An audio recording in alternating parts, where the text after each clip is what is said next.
Hello beautiful armies, welcome back to my channel army imagine world.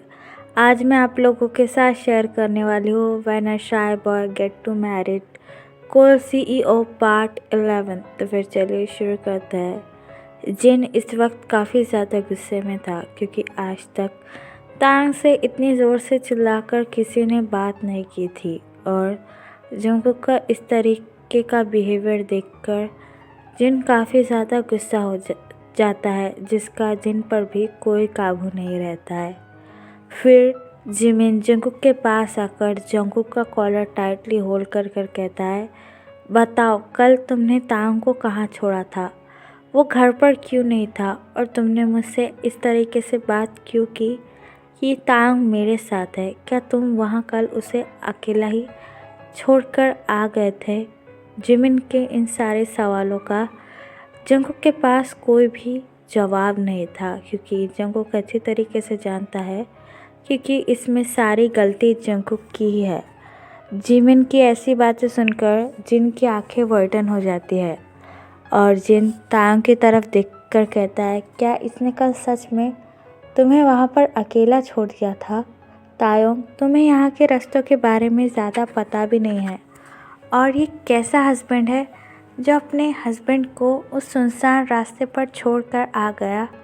अगर तुम्हें वहाँ पर कुछ हो जाता तो हम लोग क्या करते? तायोंग जिनकी ऐसी बातें सुनकर जिनके पास आता है और जिनका हैंड होल्ड कर अपनी टीयर आइज के साथ कहता है, अम्मा प्लीज़ शांत हो जाइए, मुझे कुछ भी नहीं हुआ है और इसमें जंगकुक की कोई गलती नहीं है।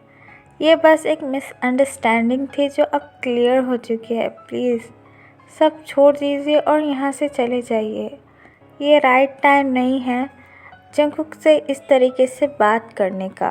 तांग की ये बात सुनकर जिन तांग का हैंड टाइटली होल्ड करते हुए कहता है, क्या तुम अभी भी इस चक्कर के बारे में सोच रहे हो? मेरी लाइफ की सबसे बड़ी गलती थी जो मैंने तुम्हारी शादी इससे करवा दी।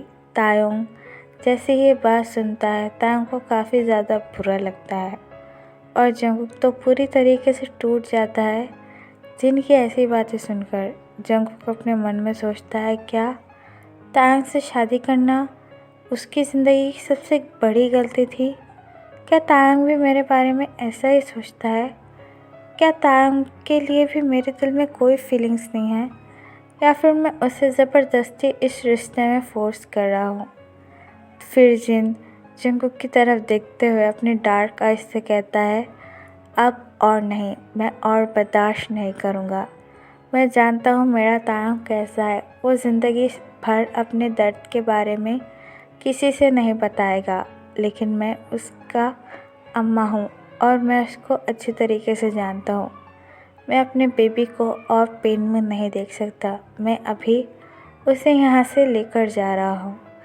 जंगकुक के माइंड में इस वक्त काफ़ी सारे सवाल चल रहे थे, इसलिए जंगकुक जिन से कुछ नहीं कह रहा था। तायोंग जिन की ऐसी बातें सुनकर पूरी तरीके से शॉक हो जाता है और जिनसे कहता है, आप ही क्या बात करें अम्मा, मैं आपके साथ नहीं आऊँगा। ये मेरा हस्बैंड का घर है और मेरा घर है। मैं जंगकुक को छोड़कर आपके साथ नहीं आऊँगा। तायोंग की ऐसी बातें सुनकर नामजून भी तायोंग के पास आता है और तायोंग का दूसरा हैंड होल्ड करते हुए कहता है, नहीं तायोंगा, ये मेरी गलती थी जो मैंने तुम्हारी शादी जंगकुक से करवाई। नामजून के मुंह से ऐसी बात सुनकर जंगकुक को बहुत बुरा लगता है। जंगकुक की आंखों से आंसू निकलना बस शुरू ही हो रहे थे कि वो अपने आप को कंट्रोल कर लेता है। फिर नामजून तायांग से कहता है, अब बस, हम और बर्दाश्त नहीं करेंगे। हम दोनों तुम्हें यहाँ से लेकर चले जाएंगे और इसको डाइवोर्स पेपर जल्द से जल्द पहुँचा देंगे। नामजून डाइवोर्स की बात जंगकुक की तरफ अपनी फिंगर पॉइंट कर कहता है। डाइवोर्स की बात सुनकर तांग पूरी तरीके से शॉक हो जाता है और भी ज़्यादा रोने लगता है।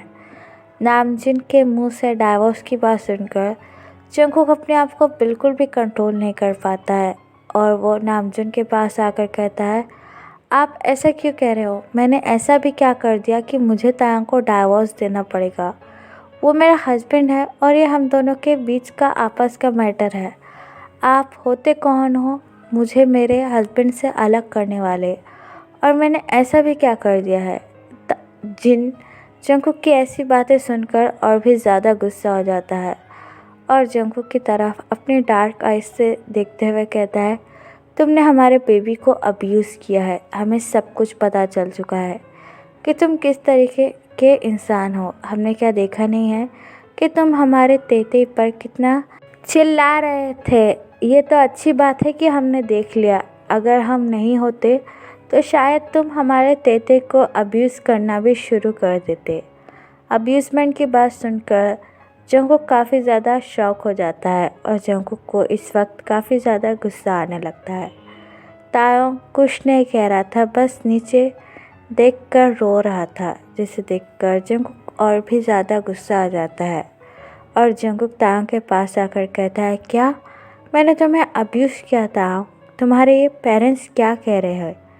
जंकुक की ये बात सुनकर तायोंग अपनी टीयरी आइज़ के साथ जंकुक की तरफ देखते हुए, नहीं, ऐसा कुछ भी नहीं है। आपने मुझे कभी अब्यूज़ नहीं किया। आप समझने की कोशिश कीजिए, ये बस एक गलत फैमिली है और आपने मुझे कभी भी अब्यूज़ नहीं किया। Jungkook, please Jungkook, try to understand. मैंने ऐसा कुछ भी नहीं कहा।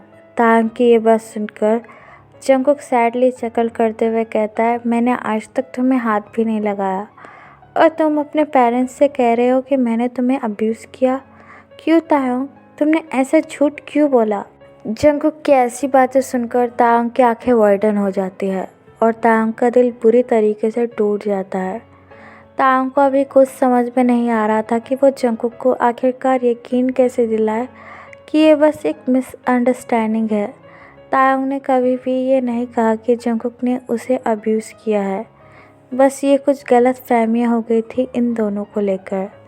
तायोंग अपनी क्रैक वॉइस में अपना हैंड जंकुक को दिखाते हुए कहता है, नहीं, मैंने ऐसा कुछ भी नहीं कहा कि आपने मुझे अब्यूज़ किया है। प्लीज़ बिलीव मी, मैं तो कभी आपके बारे में ऐसा सोच भी नहीं सकता। जंकुक, ये कहकर तायोंग जंकुक का हैंड टाइटली होल्ड कर कर रोने लगता है, लेकिन जंकुक को तायोंग की ऐसी बातों से काफ़ी ज़्यादा हर्ट फील होता है। फिर जिन तायोंग के पास आकर तायोंग का हैंड होल्ड करते हुए कहता है, तायोंग चलो यहाँ से, हमें और तमाशा नहीं करना और हम डाइवोर्स के पेपर इसके घर पर पहुँचा देंगे। बार बार डाइवोर्स का नाम सुनकर जंकुक का दिल बुरी तरीके से टूट रहा था, लेकिन वह अपने एक्सप्रेशन ज़्यादा शो नहीं करता है और इस सिचुएशन में भी जंकुक के साथ ऐसा ही हो रहा था। जंकुक बस अपने कोल्ड फेस के साथ सब कुछ सुन रहा था। तभी तायोंग जंकुक का हैंड टाइटली होल्ड करते हुए कहता है, नहीं, ये मेरे हस्बैंड का घर है और मैं इन्हें छोड़कर कहीं नहीं जाऊंगा। ये कहकर तायोंग जंकुक का हैंड और भी ज़्यादा टाइट होल्ड कर लेता है, लेकिन जंकुक अपना हैंड पीछे लेकर तायोंग से अपनी गोल्डन में कहता है, नहीं तायोंग, तुम्हें मेरे साथ रहना शायद पसंद नहीं है। तुम अपने पेरेंट्स के साथ उनके घर जा सकते हो। जंकुक की ऐसी बातें सुनकर तायोंग पूरी तरीके से टूट जाता है और रोते हुए जंकुक से कहता है, नहीं, मुझे यही रहना है। आप ये क्या कह रहे हो? मैं अपने पेरेंट्स के साथ नहीं जाना चाहता। प्लीज़ जंकुक, ऐसा मत कीजिए। जंकुक की ऐसी बातें सुनकर जिन और नामजुन को काफ़ी ज़्यादा गुस्सा आता है और वो दोनों ही अपनी एंग्री ट्यून में कहता है, तायोंग, इससे भीख मांगना बंद करो। अगर यही तुम्हें अपने साथ नहीं रहना चाहता तो तुम इतने पागल क्यों हो रहे हो इसके साथ रहने के लिए? चलो अभी घर चलो, हम और कुछ भी नहीं सुनना चाहेंगे। जंकुक जिन और नामजुन की ऐसी बातें सुनकर पल पर टूट रहा था, लेकिन वो तायोंग से कुछ भी नहीं कह पा रहा था क्योंकि जंकुक अपनी फीलिंग्स को लेकर काफ़ी ज़्यादा डरा हुआ था कि अगर वो इस सिचुएशन में तायोंग को सब कुछ बता देगा तो आखिरकार होगा क्या। फिर जिन तायोंग का हैंड टाइटली होल्ड कर उसे घर के बाहर ले जाने लगता है, लेकिन तायोंग ज़ोर से जंकुक का नाम चिल्लाकर कहता है, जंकुक प्लीज़, मेरी बात सुनिए, मुझे यहाँ से नहीं जाना, प्लीज़ मुझे रोक लीजिए। लेकिन जंगकुक के लिए भी ये काफ़ी ज़्यादा मुश्किल था कि वो तांग को इस तरीके से रोता हुआ जाते हुए देख रहा है। जंगकुक और अपने आप को बर्दाश्त नहीं कर पाता और सीधा अपने रूम में भागकर चला जाता है, जिसे देखकर तांग का दिल बुरी तरीके से टूट जाता है और तांग बस अपनी टीयरी आइज़ के साथ जंगकुक को वहाँ से जाते हुए देख रहा था। जिन ज़बरदस्ती तायोंग को गाड़ी में लाकर बिठाता है और कार ड्राइव करना शुरू कर देता है। तायोंग अभी भी जिन से कह रहा था, अम्मा प्लीज़ मुझे आपके साथ नहीं आना, मुझे जंगकुक के साथ रहना है, वो मेरा हस्बैंड है। लेकिन जिन अपनी एंग्री ट्यून में तायोंग से कहता है, चुप, अगर तुमने और कुछ भी कहा तो मैं ज़िंदगी भर तुम्हें माफ़ नहीं करूँगा। जिन की ऐसी बातें सुनकर तायोंग और भी ज़्यादा रोने लगता है। जंगकुक अपने रूम में आकर अपने आप को बिल्कुल भी कंट्रोल नहीं कर पाता है और एक बेबी की तरह रोने लगता है। जंगकुक रोते हुए कहता है, क्यों तायोंग, तुमने आखिरकार झूठ क्यों बोला कि मैंने तुम्हें अब्यूज़ किया है? मैं तो तुम्हें कभी भी हाथ लगाने का सोच भी नहीं सकता, और तुम कैसे कर सकते हो तायोंग? ये कहने के बाद जंगकुक काफ़ी ज़्यादा रोने लगता है। तो फिर चलिए गाइस, इस पार्ट को मैं यहाँ ख़त्म करती हूँ। आपको ये पार्ट कैसा लगा प्लीज़ मुझे कमेंट में बताना, और प्लीज़ चैनल को भी सब्सक्राइब कर देना। और अगर आपके भी माइंड में कोई आइडिया है तो आप मुझे बता सकते हो। फिर चलिए guys, bye, I love you, take care.